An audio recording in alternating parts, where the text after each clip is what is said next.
ओम शांति। भगवत गीता श्लोक क्लास में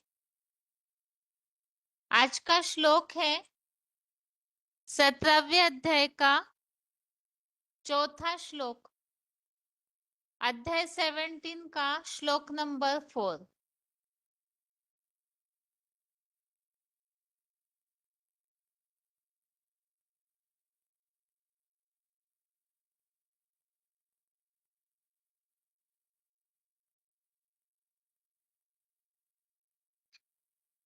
श्लोक है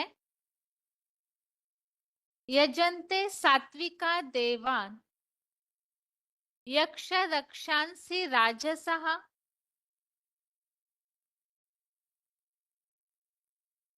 प्रेतान् भूतगणांश्चान्ये यजन्ते तामसा जनाः। श्लोक दोबारा। यजन्ते सात्विका देवान् यक्ष रक्षांसि राजसः प्रेतान् भूतगणांश्चान्ये यजन्ते तामसा जनाः। श्लोक का संधि विच्छेद है यजन्ते सात्विका देवान् यक्ष रक्षांसि राजसः प्रेतान् भूतगणान् च अन्ये यजन्ते तामसः जनाः। श्लोक का संधि विच्छेद दोबारा। यजन्ते सात्विका देवान् यक्ष रक्षांसि राजसः प्रेतान् भूतगणान् च अन्ये यजन्ते तामसा जनाः।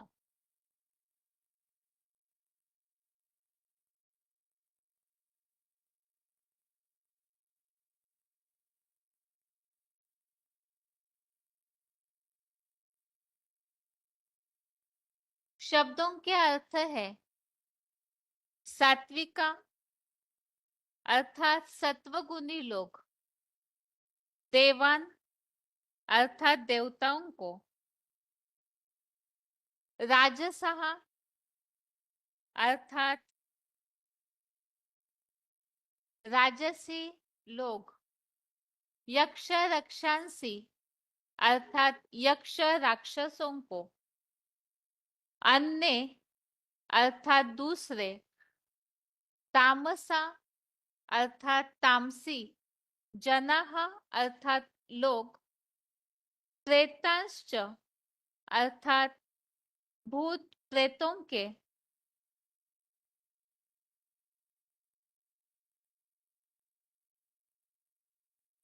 प्रेतांश्च भूतगणान् अर्थात भूत प्रेतों के समुदाय को, यजन्ते अर्थात पूजते हैं।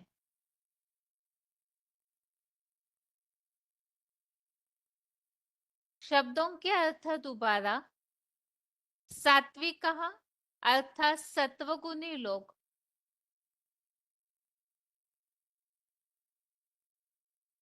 देवान अर्थात देवताओं को, राजसः अर्थात राजसी लोग,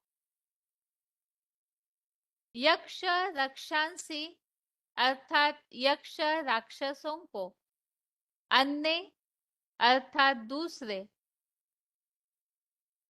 तामसा अर्थात तामसी, जनाः अर्थात लोग, प्रेतांश्च भूतगणान् अर्थात भूत प्रेतों के समुदाय को, यजन्ते अर्थात पूजते हैं।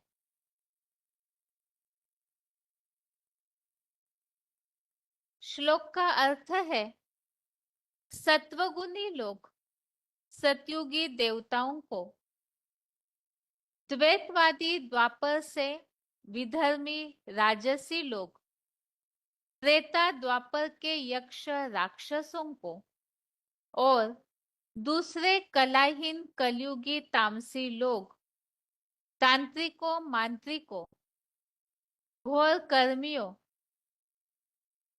सूक्ष्म शरीरी भूत प्रेतों के समुदाय को पूजते हैं।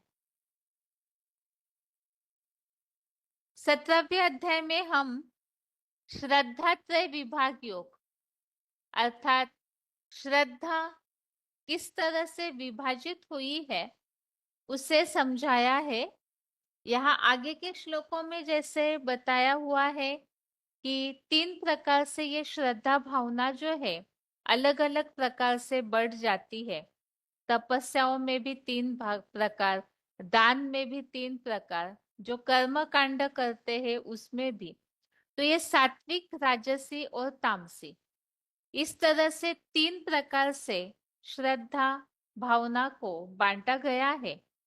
और इसका कारण हमने पहले ही समझा, क्योंकि 16वें अध्याय में देवता और असुर इन दोनों के लक्षणों के बारे में बताया हुआ है। और इसी से संबंधित आगे इस 17वें अध्याय में श्रद्धा त्रय विभाग योग अर्थात श्रद्धा किस तरह से विभाजित हुई है उसे समझाया है। तो जैसे आसुरी क्वालिटी के जो लोग हैं जिन्हें 16वें अध्याय में स्पष्ट किया है, यज्ञ करूंगा, दान करूंगा, तप करूंगा, और देहभान की पूर्ति के लिए ही वो इस तरह से गीता विधान के प्रतिकूल यज्ञ सेवाएं करते हैं। तो श्रीमत के विपरीत जो भी ऐसा कार्य करते हैं तो उनके लिए बताया है कि वो सफलता, सुख या परम गति नहीं पाते हैं। और ऐसे जो आसुरी क्वालिटी वाले हैं वो किस तरह से गीता विधान के प्रतिकूल यज्ञ करते हैं, सेवाएं करते हैं, उसे स्पष्ट किया है। और उसी को यहाँ 17वें अध्याय में समझाया जा रहा है। जो शुरू के श्लोकों में हमने समझा कि अर्जुन भगवान से पूछ रहे हैं कि गीता विधान को छोड़कर जो यज्ञ सेवाएं करते हैं उनकी स्थिति कैसी होती है। तो इस पर भगवान ने अर्जुन को समझाया है कि देहधारियों के स्वभाव से ही ये सात्विक, राजसी और तामसी इस प्रकार से श्रद्धा विभाजित होती है। और इसमें बताया है कि प्राणियों के स्वभाव के अनुसार ही जो यहाँ पर संगम युगी शूटिंग पीरियड में श्रद्धा जो है वो किस तरह से नियुक्त होती है, बताई जाती है, और इसका कनेक्शन पूर्व जन्मों से किस तरह है। शूटिंग पीरियड में उनका वो स्वभाव श्रद्धा का दिखाई देता है और उसका कनेक्शन पूर्व जन्मों से है। इसे हमने इसके पीछे के श्लोक में ही समझा है, श्लोक नंबर 3 में। अभी आगे के श्लोक में, आज के श्लोक में ये बात समझाई है कि सत्वगुणी लोग अर्थात सात्विक लोग जो है वो देवताओं को पूजते हैं, राजसी लोग जो है यक्ष राक्षसों को, और दूसरे कलाहीन कलयुगी तामसी लोग तांत्रिकों, मांत्रिकों, घोर कर्मियों, सूक्ष्म शरीरी भूत प्रेतों के समुदाय को पूजते हैं। देवताएं सात्विक है तो इसीलिए सात्विक आत्माएं होगी, वो देवताओं को ही पूजते हैं। देहभान बढ़ता है तो ऐसे जो राजसी लोग हैं, क्योंकि रजस अर्थात रजोगुण और वो द्वापर युग से शुरू होता है देहभान से, तो ऐसे यक्ष राक्षसों को पूजते हैं। और कलयुगी जो तामसी है उनके लिए बताया कि वो भूत प्रेत समुदाय को पूजते हैं, तांत्रिकों का आधार लेते हैं, और सूक्ष्म शरीरधारी जो भूत प्रेत है उन्हें मानते हैं। इस संबंधित ही ऐसा उल्लेख नहीं, लेकिन किनकी कौन पूजा करते हैं, उनको कैसे विभाजित किया है, इसी से रिलेटेड प्राप्ति से संबंधित श्लोकों को हमने इसके के पीछे अध्यायों में देखा है। जैसे 7वें अध्याय का 23वां अध्याय 7 का श्लोक नंबर 23, यहाँ भी अलग अलग प्रकार की श्रद्धाओं की बात चल रही है 7वें अध्याय में। तो अध्याय 7 का श्लोक नंबर 21 में जैसे प्रसंग है कि जो भक्त रूपी रावण के बंधन में जिस जिस नंबरवार ब्राह्मण की तन की श्रद्धा भक्ति भावना से अर्चना के लिए इच्छा करते हैं, तो उनकी उस अचल श्रद्धा को पुरुषोत्तम संगम युग में निश्चित करता हूँ। जो जिनकी पूजा या मनोती करते हैं वो उसी धर्म के है ना। तो यहाँ किस तरह से श्रद्धा भावना जो है अलग अलग प्रकार से क्लियर होती है उसे समझाया जा रहा है। जो 20वें श्लोक में ऐसे आया है कि कामनाओं से अपहृत ज्ञान वाले, इच्छाओं के कारण जिनका ज्ञान हर लिया जाता है, तो वो नीचिकुरी के कन्वर्टेड अधकचरे ज्ञानी ब्राह्मण मुनियों के नियमों का आधार लेकर अपने अनादि निश्चित ड्रामानुसार अपने अपने संगमयुगी शूटिंग के स्वभाव से बंधे हुए दूसरे दूसरे नीचिकुरी के देवों की शरण में जाते रहते हैं। तो ये स्वभाव शूटिंग पीरियड में ही सभी का बंध जाता है और फिर अलग अलग प्रकार से शरण लेते हैं और उनकी ये जो श्रद्धा है उसी अनुसार ही बताया हुआ है कि उस श्रद्धा से लगा हुआ वो भक्त वैसे ही आराधना करता है और वैसी प्राप्ति भी करता है। जो ऐसे अलग अलग प्रकार से जो श्रद्धा भावना जिनकी बढ़ जाती है, तो उन्हें यहाँ श्लोक नंबर 23 में बताया है अल्प बुद्धि। तो यह बताया है उन अल्प बुद्धि लोगों का और मनमाना फल विनाशी होता है। यहाँ प्राप्ति की बात श्लोक में समझाइए अध्याय 7 में कि देवताओं के भक्त देवात्माओं को पाते हैं और मेरे भक्त मुझको ही पाते हैं। इसी तरह से अध्याय 9 का श्लोक नंबर 25, यहाँ भी श्रद्धा भावनाओं की ही बातें चल रही है। तो इसमें भी इस प्रकार बताया है कि जो कलाबद्ध देवों के भक्त है वो देवात्माओं को पाते हैं, पितृ भक्त पितरों को पाते हैं, भूत प्रेतों के पुजारी भूत प्रेत योनियों को पाते हैं और मेरे प्रति यज्ञ सेवा करने वाले मेरे भाव को ही पाते हैं। तो यह प्राप्ति की बात चल रही है। तो इसमें यह बात स्पष्ट की हुई है पहले श्लोकों में ही कि जो ऐसे अल्प बुद्धि वाले होते हैं वो फिर वैसों की ही शरण लेते हैं। इस अनुसार आज के श्लोक में भी ये बात बताई जा रही है कि सत्वगुणी लोग देवताओं की, राजसी लोग यक्ष राक्षसों की और जो तामसी लोग हैं वो अज्ञान का अंधकार अति का बढ़ जाता है, तामस अर्थात ये अज्ञान अंधकार, तो फिर भूत प्रेत समुदाय की पूजा करते हैं। तो इसमें मुरली में एक प्रकार से उल्लेख आया हुआ है कि जो हिंदू धर्म वाले हैं उनके शास्त्रों में कहीं भी भूत प्रेतों का उल्लेख होता नहीं है। तो ज्यादातर जो सात्विक होते हैं वो देवताओं को ही मानते हैं और जो कन्वर्टेड आत्माएं होती है या दूसरे दूसरे धर्मों में भूत प्रेतों को ज्यादा मान्यता दी जाती है, सूक्ष्म शरीरधारियों को, तो वो लोग फिर भूत प्रेतों को महत्व देते हैं। तो ऐसे ही जो अलग अलग धर्मों के छिलके वाले हैं तो उनके ऊपर वो प्रभाव रहता है। तो ऐसे तामसी लोग जो है तांत्रिकों मांत्रिकों घोर कर्मियों जिसे मैली विद्या कहा जाता है, इन सब का आधार लेते हैं और भूत प्रेत समुदाय को पूजते हैं। ये श्लोक का अर्थ है जो श्रद्धा 3 भाग से विभाजित है। तो यह स्पष्ट किया है सात्विक जो है देवताओं को, राजसी यक्ष राक्षसों को और तामसी लोग भूत प्रेतों को पूजते हैं। अभी आगे श्लोक का उच्चारण।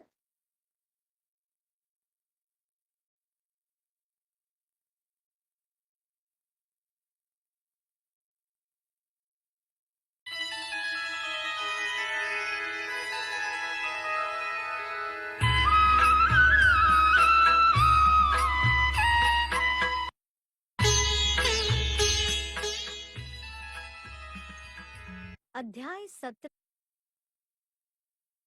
तान आसुर।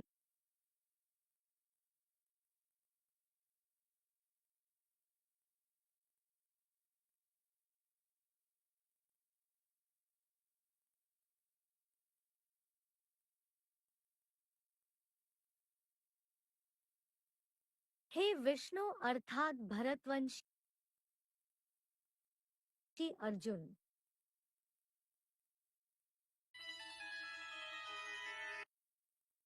वह वैसा ही शूटिंग में ही बनता है। अध्याय 17 का चौथा श्लोक। यजन्ते सात्विका देवा यक्ष रक्षांसि राजसाः प्रेतान् भूतगणान् शान्ये यजन्ते तामसा जनाः। सात्विकाः देवान राजसा यक्ष रक्षांसी। सत्वगुणी लोग देवताओं को, राजसी लोग यक्ष राक्षसों को, अन्य तामसा जना प्रेतान च भूतगणान यजन्ते। दूसरे तामसी लोग भूत प्रेतों के समुदाय को पूजते हैं। सात्विकाः देवान राजसा यक्ष रक्षांसी अन्ये तामसा जना प्रेतान च भूतगणान यजन्ते। भावार्थ, सत्वगुणी लोग सत्युगी देवताओं को, द्वैतवादी द्वापर से विधर्मी राजसी लोग त्रेता द्वापर के यक्ष राक्षसों को और दूसरे कलाहीन कलयुगी तामसी लोग तांत्रिकों मांत्रिकों घोर कर्मियों सूक्ष्म शरीरी भूत प्रेतों के समुदाय को पूजते हैं। अध्याय 17 द्वैतवादी।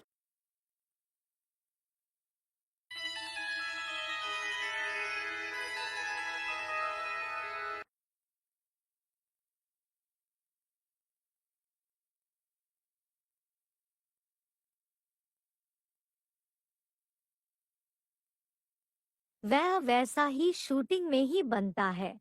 अध्याय 17 का चौथा श्लोक। यजन्ते सात्विका देवा यक्ष रक्षांसि राजसाः प्रेतान् भूतगणान् शान्ये यजन्ते तामसा जनाः। सात्विकाः देवान् राजसाः यक्ष रक्षांसि। सत्वगुणी लोग देवताओं को, राजसी लोग यक्ष राक्षसों को, अन्य तामसा जना प्रेतान च भूतगणान यजन्ते। दूसरे तामसी लोग भूत प्रेतों के समुदाय को पूजते हैं। सात्विकाः देवान राजसा यक्ष रक्षांसि अन्ये तामसा जना प्रेतान च भूतगणान यजन्ते। भावार्थ, सत्वगुणी लोग सत्युगी देवताओं को, द्वैतवादी द्वापर से विधर्मी राजसी लोग त्रेता द्वापर के यक्ष राक्षसों को और दूसरे कलाहीन कलयुगी तामसी लोग तांत्रिकों मांत्रिकों घोर कर्मियों सूक्ष्म शरीरी भूत प्रेतों के समुदाय को पूजते हैं। अध्याय 17।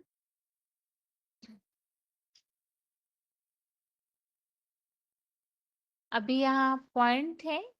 इस पॉइंट में इस तरह से उल्लेख आया हुआ है कि कौन किस तरह से पूजा करते हैं और उन्हें किस तरह से प्राप्ति होती है। वार्तालाप नंबर 604, डिस्कशन नंबर 604। इसमें विशेषकर तामसी लोगों की बात आई हुई है। 20 मिनट्स के बाद से लिया हुआ पॉइंट है। जो भूत प्रेतानी आत्मा है वो परमधाम में बैठेंगी या स्वर्ग में जावेंगी? है स्वर्ग में जावेंगी नहीं, वो तो परमधाम में बैठेंगी। कब से आना शुरू करेंगी? द्वापर युग से सूक्ष्म शरीर शुरू होता है। और सूक्ष्म शरीर के बंधन में वहां से बंधना शुरू होंगे। जो ज्यादा पाप करते हैं, ज्यादा अत्याचार करते हैं, उनको सूक्ष्म शरीर के बंधन में थोड़े समय बंधना पड़ता है ताकि उनके पाप ज्यादा न बढ़ जाएं। तो देवताई जो आत्माएं होंगी, आदि से लेकर अंत तक अपने धर्म की पक्की होंगी, वो दूसरों को सुख देने वाली होंगी या दुख देने वाली होंगी? है? फिर भी उनमें सुख देने के संस्कार ज्यादा होंगे। ज्यादा पाप करने वाले वो ही भूत प्रेत बनते हैं। जो देवी देवता सनातन धर्म के सूर्यवंशी चंद्रवंशी हैं, वो भूत प्रेत योनियों में नहीं जाते हैं और ना उन्हें तांत्रिक प्रक्रिया सीखने की दरकार है। गीता में भी लिखा हुआ है, जो भूत प्रेतों की पूजा करते हैं, तांत्रिक क्रियाएं सीखते हैं, सिखाते हैं, वो भूत प्रेतों की योनि में जाते हैं। जो देवताओं की उपासना करते हैं, वो देव योनि में जाते हैं। और मेरे को फॉलो करने वाले मेरी उपासना करते हैं तो भगवान भगवती बनते हैं। लक्ष्मी नारायण, नर से नारायण और नारी से लक्ष्मी जैसे बनते। अगला पॉइंट है वार्तालाप नंबर 1655, डिस्कशन नंबर 1655, 48 मिनट्स के बाद से लिया हुआ पॉइंट है। हाँ, भारतीय मनीषी हाँ, अब भी ऐसे तांत्रिक है जो हाँ, प्रेत आत्माओं को कंट्रोल कर लेता है। हाँ, ये मैली विद्या भारत में हाँ, 3rd क्लास हाँ, मानी जाती है। हाँ, ये बहुत भूत प्रेतों को शक्ति वही वैज्ञानिकों नहीं जानते। हाँ, वो भी नहीं जानते। भारत जो है, भारतवासी ऐसे ऐसे तांत्रिक हैं जो भूत प्रेतों को कंट्रोल कर लेते हैं, शीशी में बंद कर लेते हैं। क्यों? क्योंकि भारत वाले ही कन्वर्ट होकर के दूसरे धर्म में जाते हैं। इसलिए भारत में उन कन्वर्ट होने वालों के पास वो मैली विद्या है। जो कन्वर्ट नहीं होते हैं, भूत प्रेत नहीं बनते हैं स्वयं, वो तांत्रिक भी नहीं बनते। तांत्रिक कौन बनते हैं? जो भूत प्रेतों का संग करेंगे तो क्या करेंगे, बनेंगे? हैं? भूत प्रेत बनते हैं। गीता में भी लिखा गया है, भूत प्रेतों की पूजा करने वाले भूतों को से प्राप्त करते हैं अल्पकाल की प्राप्ति। देवताओं को पूजने वाले देवताओं से प्राप्ति करते हैं सतयुग त्रेता में। और जो मेरे को पूजन करते हैं, वो सिर्फ सतयुग त्रेता में ही प्राप्ति नहीं करते, द्वापर कलयुग में भी उनकी प्राप्ति लंबी चौड़ी है।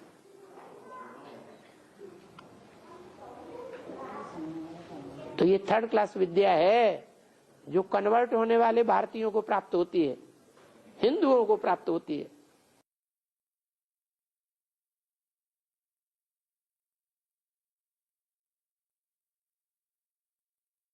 अभी आगे रिवीजन का श्लोक है 13वें अध्याय का 22वां श्लोक, अध्याय 13 का श्लोक नंबर 22। 13वें अध्याय में हम क्षेत्र और क्षेत्रज्ञ इन दोनों को जानना चाहिए। इस प्रसंग में हमने अर्जुन रथ के बारे में, उनके गुणों के बारे में शुरू में समझा। उसके बाद आगे उनकी स्थिति के लिए भी हमने समझा कि वो आत्मा, एक तो परमपिता शिव उनकी स्थिति, और साथ में जो अर्जुन रूपी क्षेत्र है वो किस स्थिति में रहते हैं, उसके बारे में भी समझा कि वो सब और परम ब्रह्म जो है न सत न असत कहा जाता है। और अर्जुन रथ में सब इंद्रियों के गुणों का आभास होता है, लेकिन इंद्रिय विहीन अनासक्त होते भी वो सब प्राणी मात्र का पोषण करता है।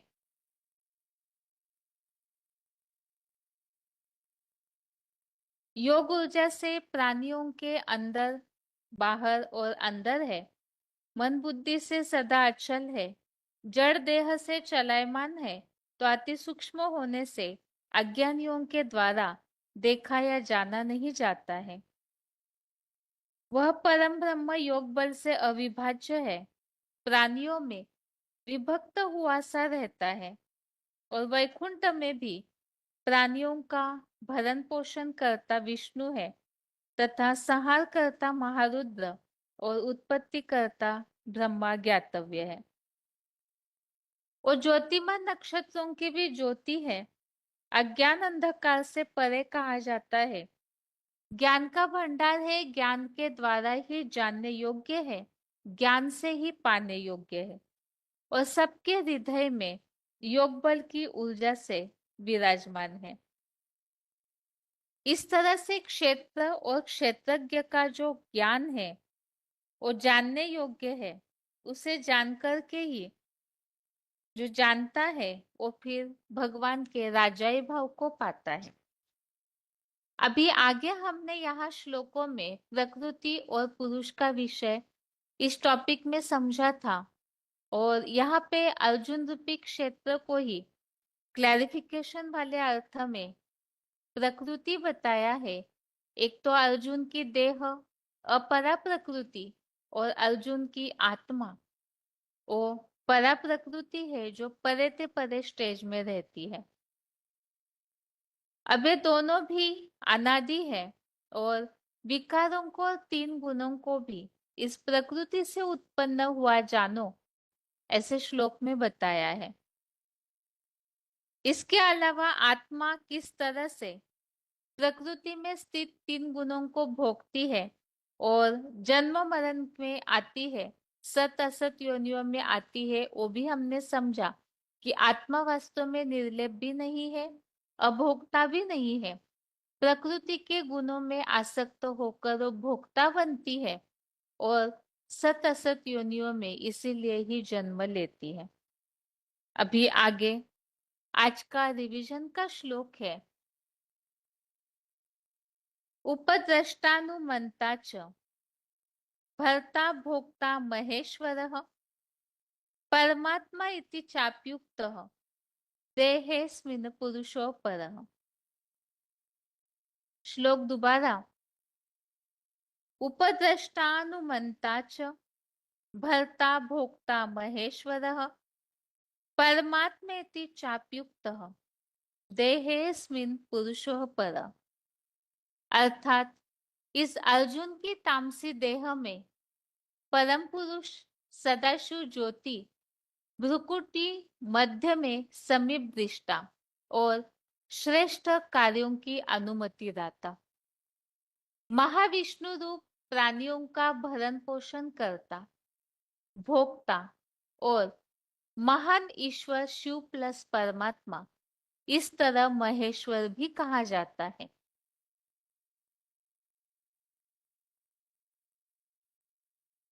श्लोक में बताया हुआ है अर्जुन की तामसी देह में परम पुरुष अर्थात परम पिता शिव अर्जुन रथ में विराजमान होकर समीप दृष्टा है अर्थात सब कुछ देखते हैं। इस प्रसंग में तो हमने समझा ही है कि वास्तव में परम पिता शिव को तो अपना रथ नहीं होता है, तो जिस तन में प्रवेश करते हैं उस तन के द्वारा ही वो सारा कार्य करते हैं।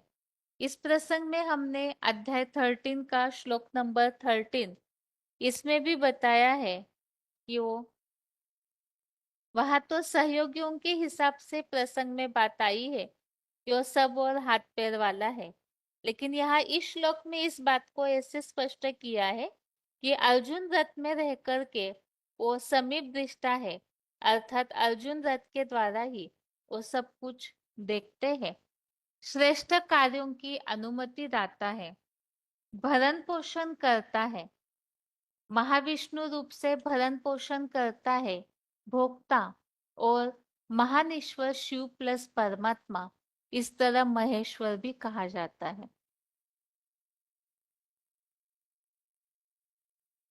इसी तरह का एक श्लोक हमने यहाँ 13वें अध्याय में ही अभी अभी पढ़ा था, जिसमें ये बात बताई हुई है अध्याय 13 का श्लोक नंबर 16 में, अविभक्तम च भूतेषु विभक्तम एव च स्थितम भूतभर्तृ च तद्ज्ञेयम् ग्रसिष्णु प्रभविष्णु च।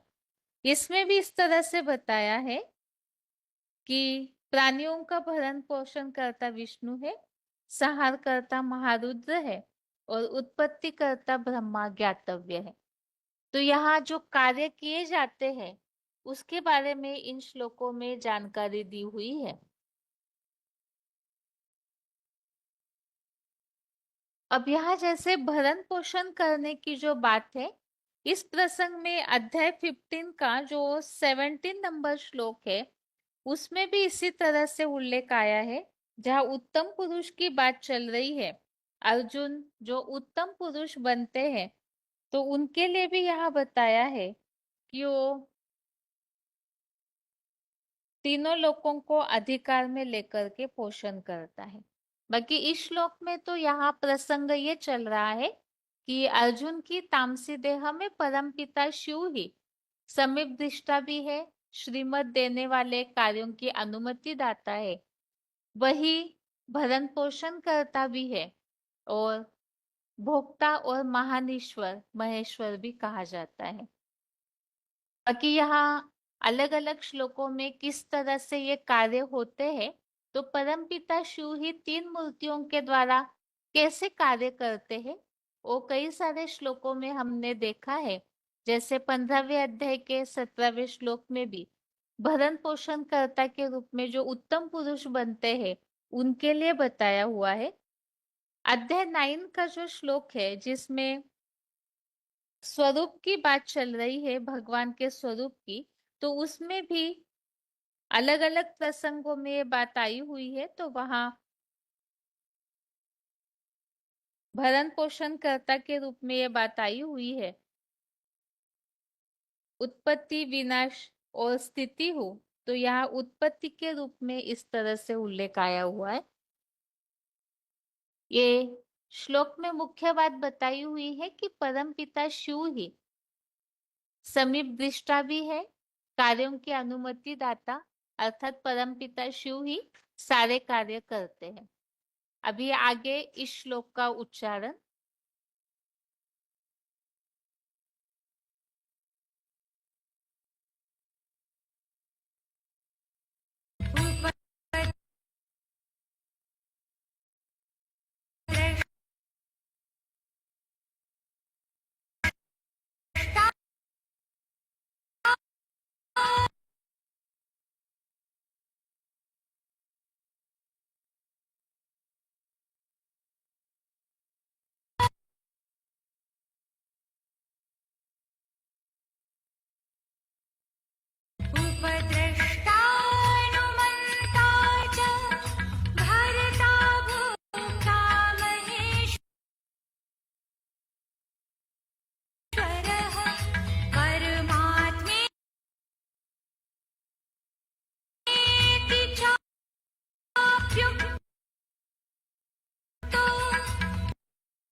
इस अर्जुन की तामसी देह में परम पुरुष सदाशिव ज्योति भ्रिकुटी मध्य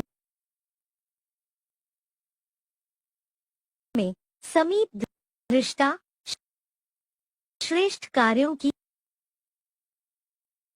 अनुमति दाता महाविष्णु रूप से प्राणियों का भरण पोषण करता भोक्ता महान ईश्वर शिव प्लस परमात्मा ही इस तरह महेश्वर कहा जाता है।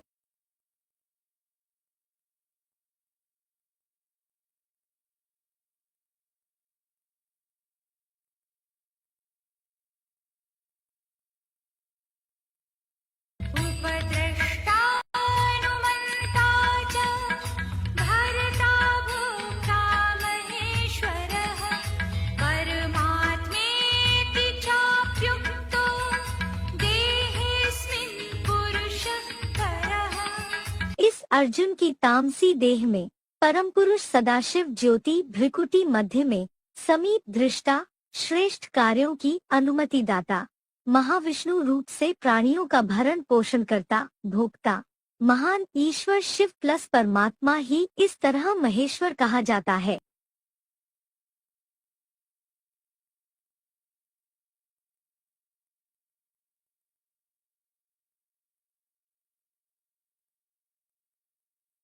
अभी आगे है पॉइंट्स। वार्तालाप नंबर 1722, डिस्कशन नंबर 1712, 59 मिनट्स के बाद से लिया हुआ पॉइंट।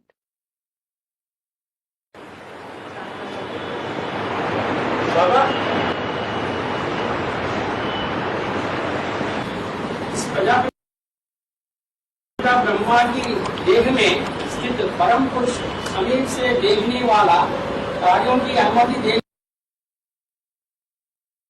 वाला, यज्ञवत्सों का भरण पोषण करने वाला, भोग की वासना लेने वाला, महान ईश्वर महादेव और परमात्मा रूपी परम पाठकारी इस तरह कहा जाता है। क्या कहा जाता है? परमात्मा रूपी परम पाठकारी हाँ, इस तरह कहा जाता है। कहा जाता है। हाँ जी। ये त्रिमूर्ति शिव में जो नया किताब में प्रिंट हुआ उसमें बताया गया है। हाँ, तो इसका मीनिंग एलाबोरेट में सुनना चाह रहे है? तो विस्तार में थोड़ा सुनना चाह रहे हैं। ये मतलब इस तरह कहा जाता हो तो किसके तरफ बताया इशारा? एक एक बात करके पूछो, तुम इकट्ठी पूछो कैसे चलेगा? भरण पोषण करने वाला है? भरण पोषण करने वाला। भरण पोषण करने वाला कौन है? ज्ञान का भरण पोषण करता है,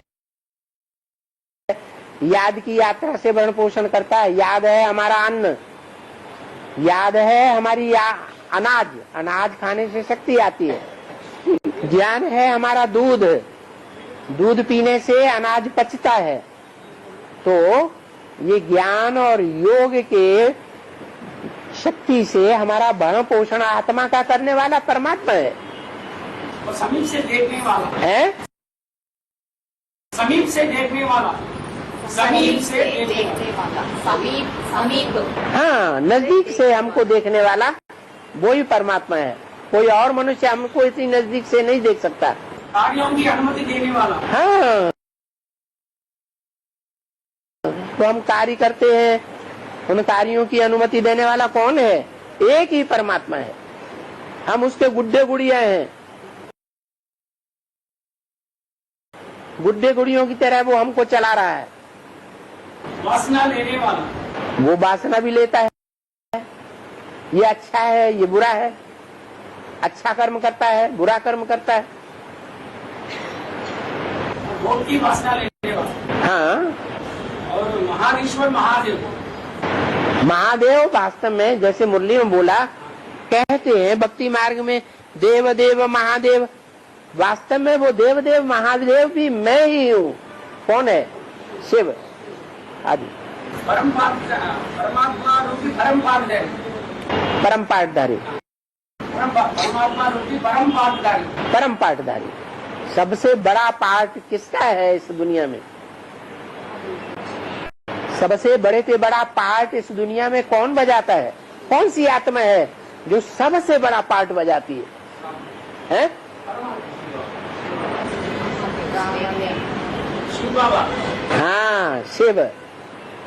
शिव की आत्मा जितना पाठ बजाती है उतना और कोई नहीं बजा सकता। प्रजापिता भी मनुष्य है ना, वो भी तो 10-12 घंटा सोता भी होगा ना, तो सोने में ही टाइम चला गया।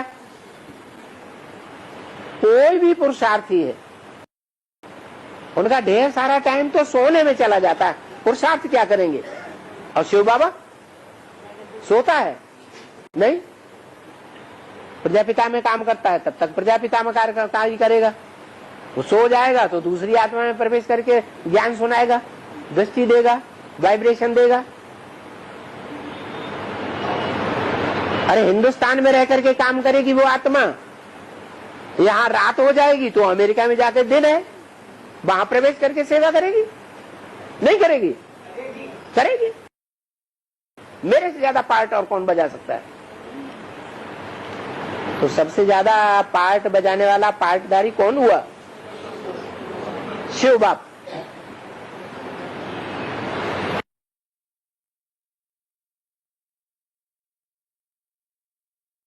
अगला पॉइंट है अर्जुन की तामसी देह में परम पुरुष सदाशिव ज्योति भ्रुकुटी के मध्य में।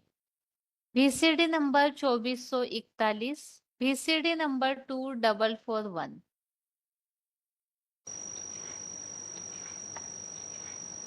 सुप्रीम सोल शिव है या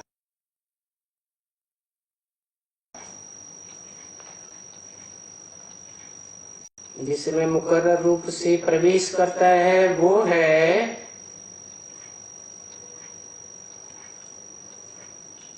या उसी मुकर्रर रथ में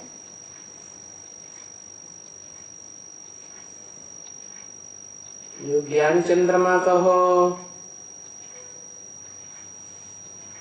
वासुकी ना कहो,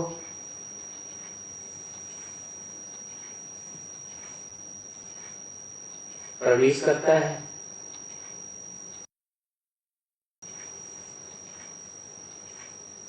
तो ये 3 आत्माएं हो गई।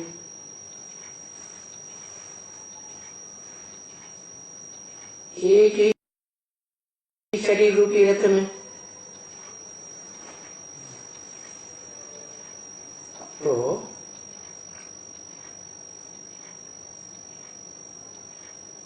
तूफानों से निकालने का काम कौन करता है?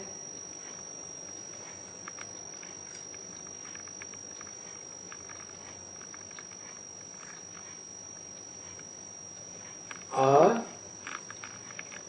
तूफान लाने का काम कौन करता है?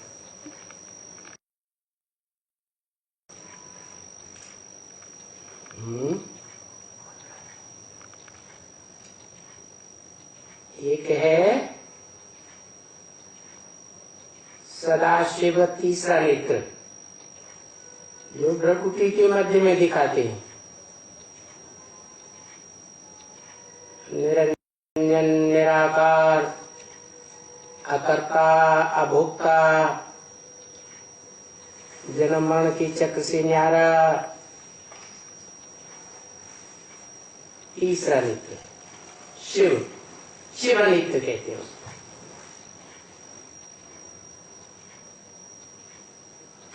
है तो आत्मा ज्योति बिंदु ही। और वो जिस भरी पूरी कुटी में प्रवेश करता है, भ्रुकुटी में, वो शरीर रूपी भरी पूरी कुटी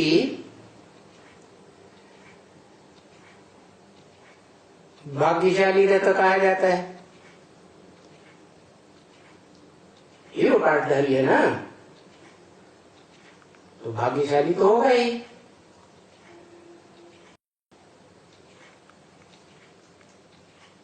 तो वो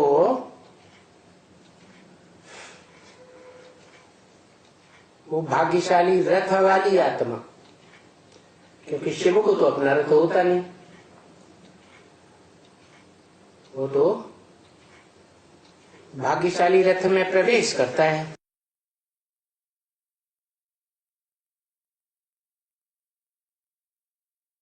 अगला पॉइंट है अर्जुन की देह में परम पुरुष सदाशिव ज्योति भ्रुकुटी मध्य में समीप दृष्टा। Audio number 164।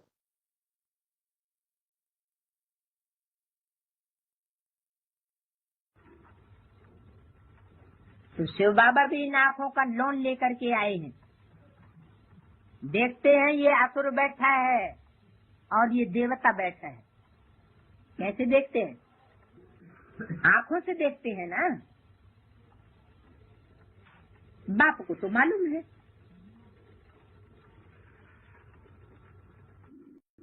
तो बताया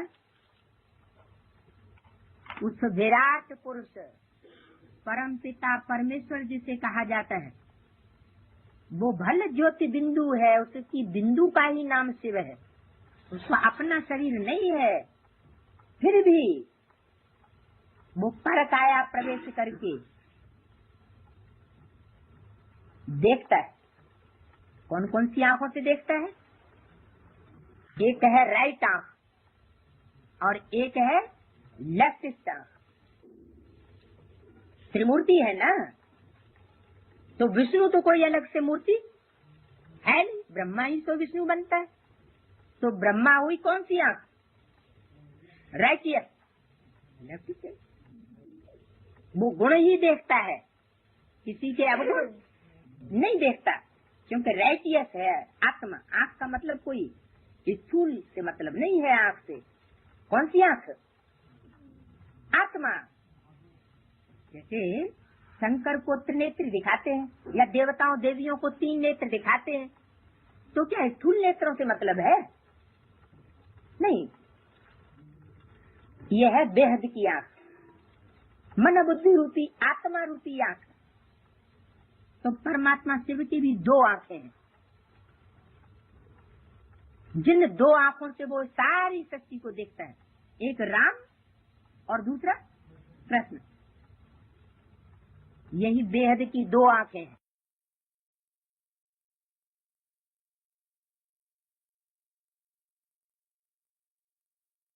आगे अगला पॉइंट है जो बताया है, अर्जुन की देह में परम पुरुष श्रेष्ठ कार्यों की अनुमति दाता। VCD नंबर 2379, VCD नंबर 2379, 1 घंटा 43 मिनट के बाद से लिया हुआ पॉइंट। अभी संगम युग चल रहा है,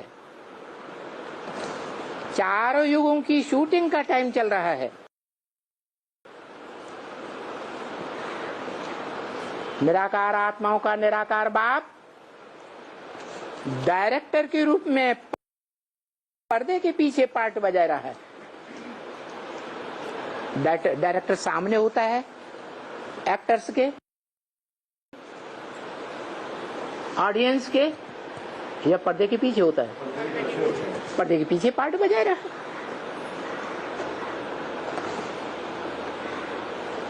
उन्होंने तो गीत बनाई दिए फिल्म वालों ने, सबको नाच नचाता जाता, फिर भी नजर नहीं जो आता। ऐसी दुनिया को बनाने वाला कौन है? गीत बनाने वाले ये जानते ही नहीं ऐसी दुनिया कब बनाई थी।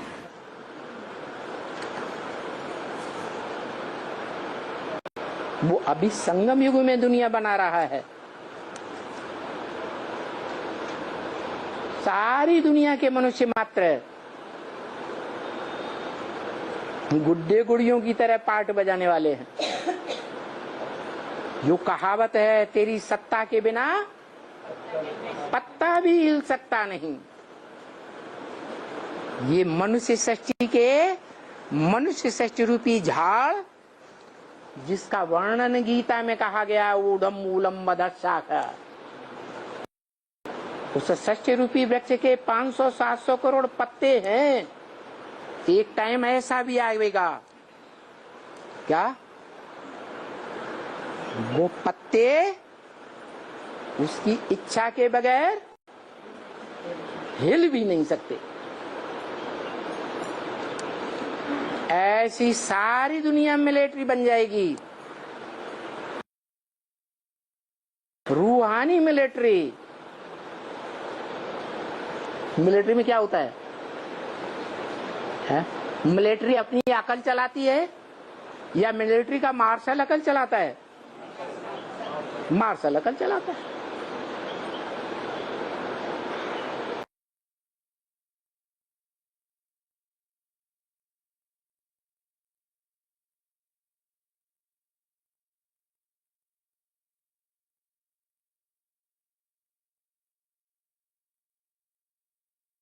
अगला पॉइंट है महान ईश्वर शिव प्लस परमात्मा।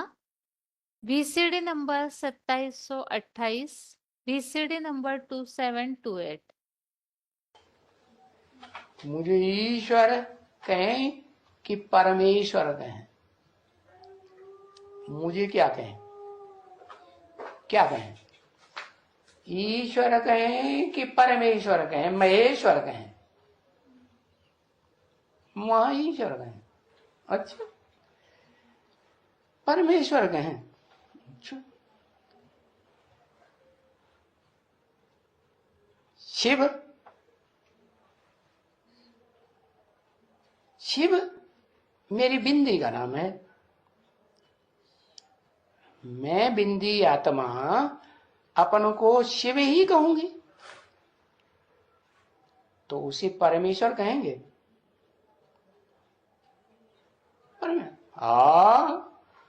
परमेश्वर कहा ही तब जाता है, महाईश्वर तब ही कहा जाता है, जैसे महाब्राह्मण, क्या महानारायण, महालक्ष्मी, महाब्राह्मण, जब दो मिलकर के एक हो, तो सुप्रीम सोल शिव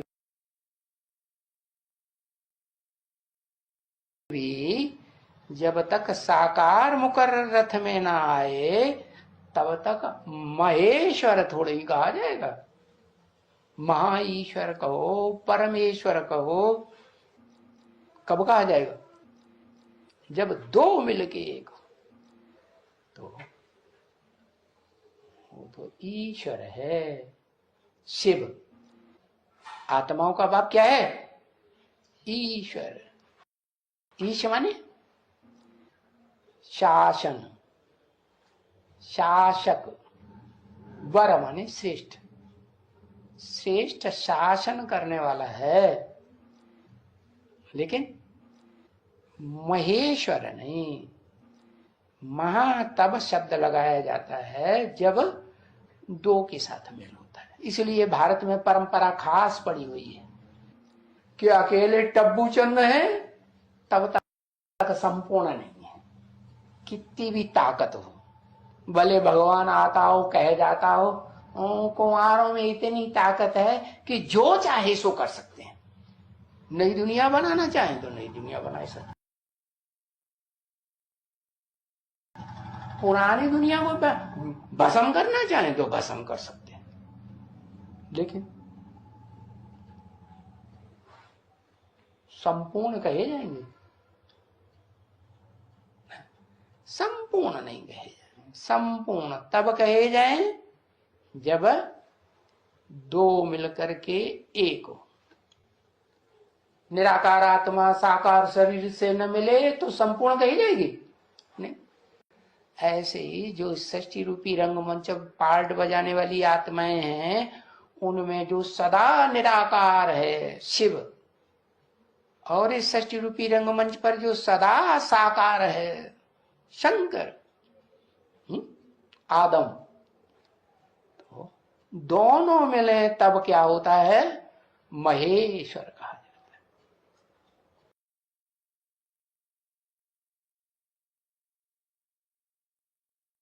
अगला पॉइंट है महाविष्णु रूप से प्राणियों का भरण पोषण करता।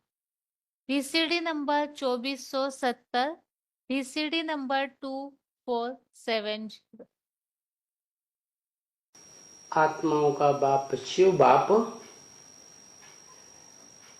इस सृष्टि पर आते हैं और जिस भारत पर फिदा होकर आते हैं, भारत देश भी है और भारत आत्मा भी है। तो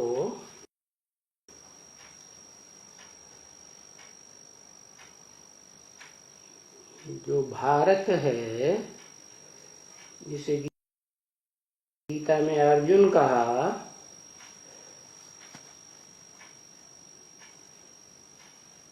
भरत की संतान भारत, उसे ब्रह्मा की संतान ब्राह्मण।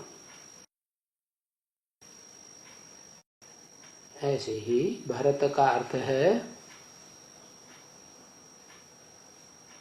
जो भरण पोषण करता है।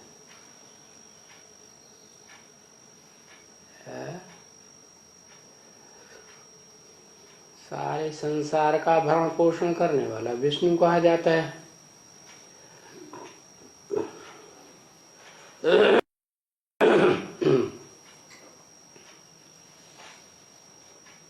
विष्णु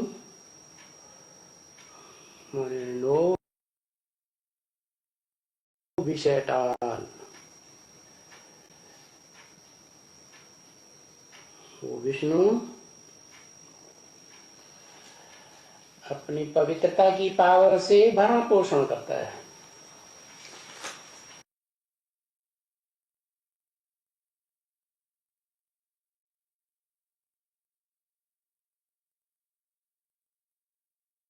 अगला पॉइंट है Mahavishnu, VCD number 2848, VCD number 2848। जो आदि नारायण है वो है महाविष्णु। क्यों, कैसे? विष्णु माने स्त्री और पुरुष दोनों मिल गए तो विष्णु हुए, उसको विष्णु कहा जाता है। जिनके संस्कार मिलकर के स्त्री पुरुष के एक हो जाएं, स्वभाव संस्कार। तो देह है, देह क्या हो गई? प्रकृति, प्रकृति हो गई ना, प्रकृति माता है। और प्रकृति माता का पति प्रकृति पति। वो प्रकृति पति कौन हुआ बताओ? अरे इतनी देर प्रजापिता, जो सारी सृष्टि का पिता है ना, वो पिता भी बनता है और सारी दुनिया की मनुष्य आत्माओं का पति भी है। पति माने रक्षा करने वाला, है कि नहीं? तो बताया कि वो प्रजापति जिसे कहा जाता है, और वो उसका शरीर अम्मा का पार्ट बजाता है। बड़े से बड़ी अम्मा की छोटी से छोटी अम्मा, नंबरवार अम्मा।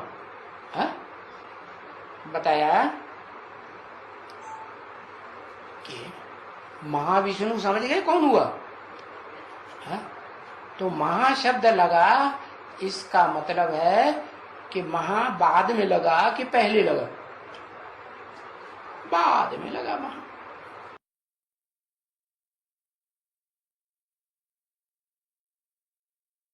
अभी आज के श्लोक को एक बार रिवाइज करके आज का क्लास पूरा करते हैं।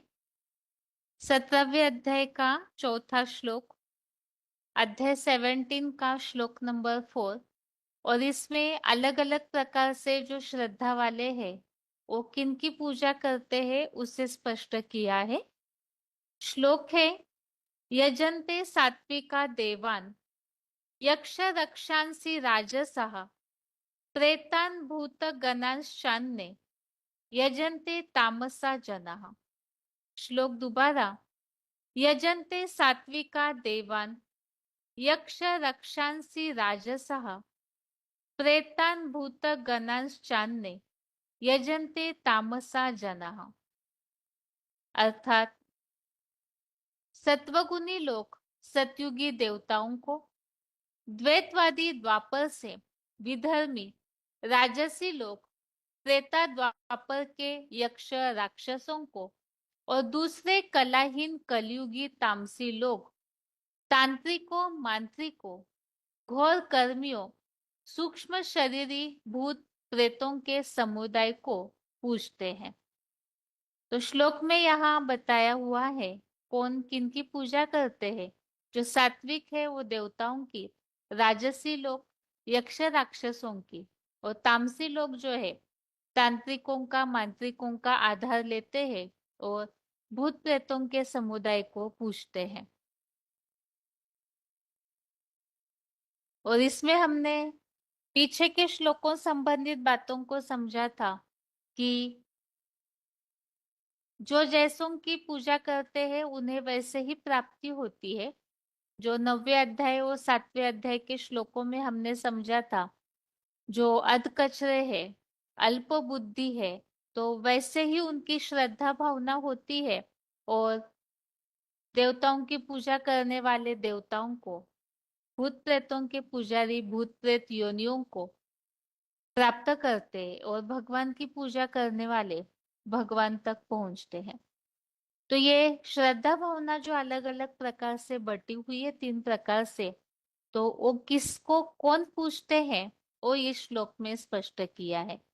और इसके अलावा 13वें अध्याय का जो श्लोक नंबर 22 है, उसमें हमने समझा है परमपिता शिव ही अर्जुन रथ के द्वारा समीप दृष्टा है, श्रेष्ठ कार्यों की अनुमति दाता है, प्राणियों का भरण पोषण करता, महाविष्णु भी बनता है। अभी ये आज के क्लास में हमने 2 श्लोकों को समझा है और इसके साथ ही आज के लिए गीता क्लास यहाँ तक ही पूरा करते हैं। ओम शांति।